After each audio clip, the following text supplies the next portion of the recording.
सीतापुर नामक एक छोटे से गांव में महेश नाम का एक गरीब किसान अपनी पत्नी सरला के साथ एक छोटे से घर में रहता था। महेश खेती बाड़ी कर कर अपना वह अपनी पत्नी का गुजर बसर करता था।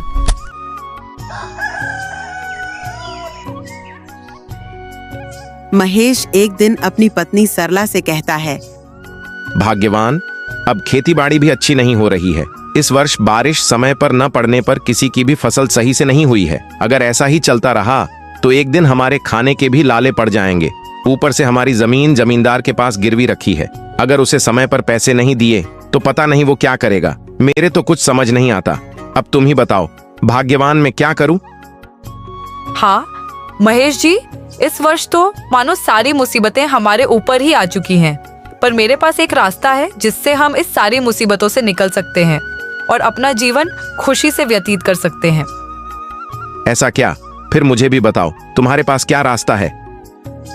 तुम पड़ोस के गांव के श्यामलाल को तो जानते होंगे। मैंने सुना है उसकी जमीन किसी अमीर आदमी ने खरीद ली है, जिस पर वो फैक्ट्रियां बनाएगा और उस जमीन के बदले श्यामलाल को करोड़ों रुपए मिले हैं। उस 1-2 बीघे जमीन के उसे करोड़ों रुपए मिले हैं। करोड़ों का नाम सुनते ही मेरी तो रूह कांपने लगती है। मगर भाग्यवान, वो इतने सारे पैसों का करेगा क्या? उन पैसों से उसने पूरे 4 बीघे जमीन खरीद कर डाल दी है और बचे हुए पैसों से उसने अपना एक कारोबार शुरू कर दिया है। ऐसा क्या? उसने 1-2 बीघे जमीन के बदले पूरे 4 बीघे जमीन भी खरीद ली और अपना कारोबार भी शुरू कर लिया। ये तो सोने पे सुहागा हो गया। हाँ जी, और मैं तो कहती हूँ कि आप भी अपनी जमीन को बेच दो। वैसे भी अब उस जमीन में रखा ही क्या है। जितनी हम उसमें लागत लगाते हैं उतनी तो उसमें पैदावार भी नहीं होती। कभी फसल मर जाती है तो कभी उसमें कीड़े लग जाते हैं। लेकिन भाग्यवान, मैं अपनी जमीन को नहीं बेच सकता। वो मेरे पूर्वजों के समय की है, जो पीढ़ी दर पीढ़ी चली आ रही है। फिर भला मैं उस जमीन को कैसे बेच सकता हूँ? तुम्हारी सोच बिल्कुल पहले जमाने के लोगों जैसी है। दुनिया देखो कितनी आगे बढ़ चुकी है और तुम आज भी इस गरीबी में दर दर ठोकरें खा रहे हो। आप पूरे वर्ष खेतों में मेहनत करते हो, तब जाकर कहीं थोड़ा बहुत खाने के लिए राशन जुटा पाते हो। यहाँ से बाहर निकले तब पता चलेगा तुम्हें दुनिया में कितने एक से एक अमीर लोग हैं और अपनी सारी जिंदगी ऐसो आराम में गुजार रहे हैं। तुम सही कह रही हो सरला, मैं अपनी जमीन बेच देता हूँ। मैं कल जमींदार के पास जाऊंगा और उनकी नजर में शायद कोई अमीर व्यक्ति हो जो हमारी इस जमीन को सही दामों में ले सके। फिर हम भी इस जमीन को बेचकर कोई दूसरी जमीन खरीदेंगे और बचे हुए पैसों से अपना कोई कारोबार शुरू कर लेंगे।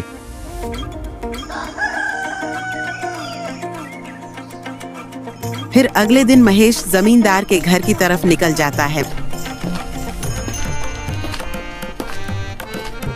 जमींदार जी, मुझे अपनी जमीन बेचनी है। अगर तुम्हारी नजर में कोई अमीर आदमी हो जो मेरी जमीन को खरीद सके तो आप मुझे बता देना। अरे भाई महेश, तुम कौन सी जमीन की बात कर रहे हो? जमींदार जी, जिस जमीन को मैं आपके पास गिरवी रख कर गया था, मैं उसे ही बेच रहा हूँ, जिससे आपका कर्ज भी चुक जाएगा और बचे कूचे पैसों से मैं अपना गुजारा कर लूंगा। महेश की ये जमीन तो बहुत ही महंगी बिकेगी। अगर मैं इस जमीन को महेश से कम पैसों में खरीद लूं तो मेरी तो किस्मत के दरवाजे ही खुल जाएंगे। महेश, तुम शायद सही कह रहे हो। तुम ऐसा करो, कल अपनी जमीन के सारे कागजात लेकर मेरे पास आ जाना, फिर मैं तुम्हारी जमीन को बिकवा दूंगा। ठीक है जमींदार जी, तो फिर मैं कल आता हूँ आपके पास। इतना कहकर महेश अपने घर की तरफ चल देता है।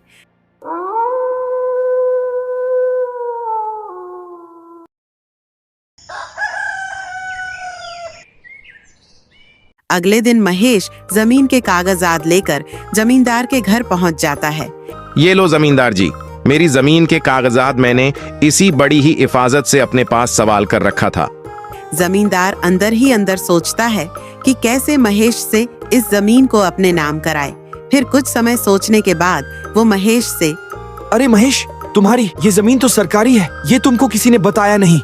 ऐसा कैसे हो सकता है मनमोहन जी? ये जमीन तो सदियों से मेरे पूर्वजों की है, फिर भला ये सरकारी कैसे हो सकती है? तो तुम्हें क्या लगता है मैं तुमसे झूठ बोल रहा हूँ?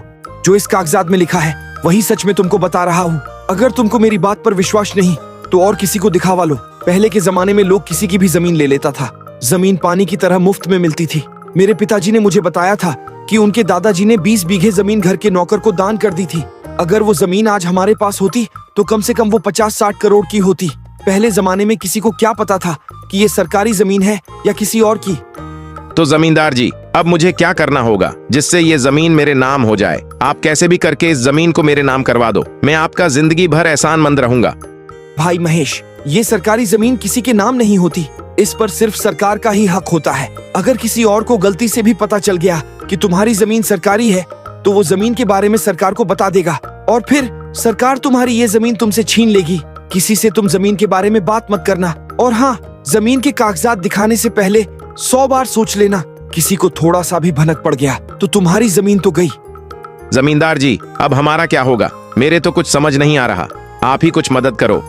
वैसे तो मैं इन सरकारी मामलों में पड़ता नहीं हूँ, पर तुम इस समय लाचार हो और ऊपर से सीधे साधे, इसलिए तुम्हारी ये जमीन में ले लूंगा। मगर मैं तुम्हारी जमीन के 5 लाख रुपए और मेरा जो कर्ज तुम पर है उसे मैं माफ कर सकता हूँ, क्योंकि सरकार को जब भी इसके बारे में पता चल गया तो वो ये जमीन मुझसे ले लेगी। तुम गरीब आदमी हो, इसीलिए मैं तुम्हें 5 लाख रुपए दे रहा हूँ, वरना मैं इस जमीन की तरफ देखता ही नहीं। वैसे भी एक न एक दिन सरकार ये जमीन मुझसे ले ही लेगी। हाँ, आप सही कह रहे हो, सरकार का कोई पता नहीं, न जाने कब आकर इस जमीन को हमसे छुड़ा ले। इसलिए जमींदार जी, आप इस जमीन को जल्द से जल्द मुझसे ले लो और मुझे 5 लाख रुपए दे दो।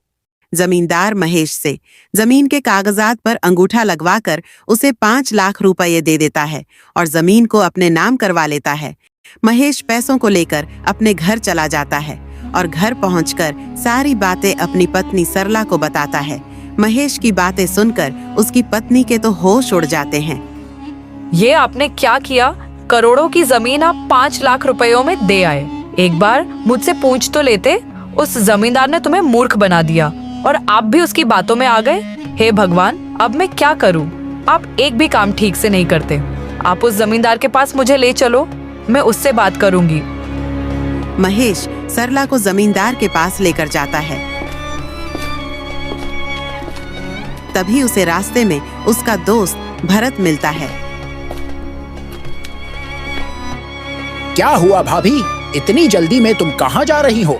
क्या बताऊं भरत जी, तुम्हारे भाई साहब जमींदार के यहाँ जमीन बेचने के लिए गए थे, लेकिन उस जमींदार ने बड़ी ही चालाकी से इन्हें मूर्ख बना दिया और हमारी जमीन को सरकारी बताकर अपने नाम कर ली। ये तो बहुत गलत हुआ भाभी जी। तुम्हारी जमीन मेरे दादाजी के साथ खरीदी थी, फिर भला वो जमीन सरकारी कैसे हो सकती है? और फिर सरकारी जमीन के कागजात तो सरकार के पास होते हैं। अगर तुमने एक बार भी मुझे बता दिया होता तो मैं तुम्हारी जमीन को बिकवा देता। महेश भाई, ये तुमने कर दिया। करोड़ों की जमीन को तुम पानी की तरफ बहा आए। अब आप ही बताओ भरत जी, मेरे तो कुछ समझ ही नहीं आ रहा कि अब हम क्या करें। वो जमींदार तो एक नंबर का लालची और मक्कार है। इस समय जमींदार के पास न जाकर हमें गांव के मुखिया के पास जाना चाहिए, तभी इस समस्या का कोई हल निकलेगा। फिर भरत उनको अपने साथ मुखिया के घर लेकर जाता है और मुखिया को सारी घटना के बारे में बताता है। इतना सुनकर मुखिया जमींदार को अपने पास बुलाता है और जमींदार से कहता है, क्यों मनमोहन जी, तुमने महेश की जमीन को सरकारी बताकर उसकी जमीन अपने नाम कर ली। तुम आजकल कुछ ज्यादा ही लोगों की गरीबी का फायदा उठा रहे हो। ये तुम क्या कह रहे हो मुखिया जी? महेश से मैंने वो जमीन पूरे 5 लाख रुपयों की खरीदी है। वो खुद मेरे पास आया था। जमीन को बेचने मैंने इससे कोई जबरदस्ती नहीं की। अगर आपको विश्वास नहीं है तो महेश से ही पूछ लो। हाँ भाई महेश, जमींदार सही कह रहा है, तुम इसके पास जमीन बेचने गए थे। मुखिया जी, मैं तो जमींदार जी के पास यह पूछने गया था कि आप किसी अमीर व्यक्ति को मेरी जमीन बिकवा दो, मगर जमींदार जी ने मेरी जमीन को सरकारी बताकर मुझसे अंगूठा लगवा लिया और मुझे 5 लाख रुपए दे दिए, लेकिन वो जमीन तो करोड़ों की है। महेश, क्या कहा करोड़ों की? कभी करोड़ रुपए देखे भी है? तुमने जब तुम अंगूठा लगा रहे थे तब तुम्हारी बुद्धि क्या घास चरने गई थी? तब तुम्हें दिखाई नहीं दे रहा था कि तुम्हारी जमीन करोड़ों की है या लाखों की बेफिजूल? एक ईमानदार आदमी को बेईमान बता रहे हो। जहां तक मैं जानता हूं, जमींदार एक सच्चे और नेक दिल इंसान है और तुमको इस तरह उन पर इल्जाम लगते लज्जा नहीं आती। दरअसल गांव का मुखिया भी जमींदार से मिल जाता है और वो हर तरह से जमींदार को बचाने की कोशिश करता है, लेकिन भरत पढ़ा लिखा आदमी था। वो मुखिया की बातें सुनकर यह समझ जाता है कि वह जमींदार से मिला हुआ है। फिर भरत मुखिया से, मुखिया जी, महेश एक अनपढ़ आदमी, उसे नहीं पता था कागजातों पर क्या लिखा है। जमींदार जी ने धोखे धड़ाके से वो जमीन अपने नाम करवाई है। अब आप इंसाफ कीजिए। अच्छा, तो अब तुम मुझे इंसाफ करना सिखाओगे सब कुछ? तुम देख तो रहे हो, मनमोहन से महेश ने 5 लाख रुपए लिए हैं। फिर इसमें धोखाधड़ी की बात कहां से आ गई? मुझे पता है मुखिया जी, आप भी जमींदार से मिले हुए हो। आप दोनों मिलकर महेश को लूटने की कोशिश कर रहे हो। मैं तुम पर आईपीसी धारा 420 करूंगा, जो धोखाधड़ी के लिए लगाई जाती है। अरे भरत भाई, तुम ये कैसी बातें कर रहे हो? अगर ये बात हमारे गांव से बाहर जाएगी तो इससे गांव की बदनामी होगी और कोर्ट कचहरी के चक्कर लगाने पड़ेंगे। वो अलग, इससे अच्छा तो हम इस मसले को यही हल कर लेते हैं। जमींदार जी, महेश एक अनपढ़ आदमी है, तुम्हें इसकी जमीन वापस करनी होगी। ये केश फेस से मैं डरने वाला नहीं हूँ। तुम पर जो हो वो कर लो। लेकिन मुखिया जी, मैंने तो उस जमीन के 5 लाख रुपए दिए हैं। चाहे तुमने उस जमीन के 5 लाख या 10 लाख रुपए दिए हो, मैं कुछ नहीं। जनता में बस इतना जनता ही कि तुमने उससे वो जमीन धोखेधड़ी में ली है, इसलिए तुम्हें उसकी जमीन को वापस करना ही होगा। आखिरकार जमींदार महेश की जमीन को वापस कर देता है। इस प्रकार भरत की समझदारी से महेश को उसकी जमीन वापस मिल जाती है।